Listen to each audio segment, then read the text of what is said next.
Welcome back to Keerthana കാത്തു YouTube channel. അപ്പോൾ 2 മാസത്തെ സമ്മർ വെക്കേഷൻ കഴിഞ്ഞ് ഞാൻ അമ്മ വീട്ടിൽ നിന്ന് ഇങ്ങോട്ട് വന്നിട്ടുണ്ട്. അതുകൊണ്ടാണ് ഒരു വീഡിയോ എടുക്കാൻ പറ്റാഞ്ഞത്. അപ്പം ഞാൻ നിങ്ങളെ ഒരു ചെറിയ കായൽ കാണിക്കട്ടെ. നിങ്ങൾ ഈ കായൽ കണ്ടിട്ട് അത് കണ്ടവാണോ കായലാണോ എന്ന് കമൻറ്റ് ചെയ്യണം. അപ്പോൾ കായൽ കാണാൻ പോവാം. വീട്ടിലെ നായക്കുട്ടി ലക്കിയാണ്. നായക്കുട്ടി എന്ന് പറയാൻ പറ്റില്ല, മനുഷ്യക്കുട്ടി എന്ന് തന്നെ പറയണം. നല്ല സ്നേഹമുള്ള ഒരു പെറ്റാണ് ലക്കി മോളെ. നിങ്ങൾ കണ്ടിട്ടുണ്ടായിരിക്കും വീഡിയോകളിലൊക്കെ. അപ്പം ഇതാണ് ലക്കി. ഇങ്ങോട്ട് നോക്ക്.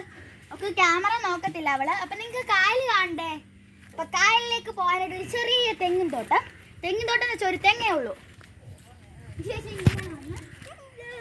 ഇതാണ് കായൽ. ഇനി നിങ്ങൾ കമൻറ്റ് ചെയ്യും ഇത് കായലാണോ അതോ കണ്ടതാണെന്ന്. അപ്പോൾ ഇന്നത്തെ വീഡിയോ ഇത്രേ ഉള്ളൂ. ഇനി അടുത്ത വീഡിയോ കാണാം. Bye bye.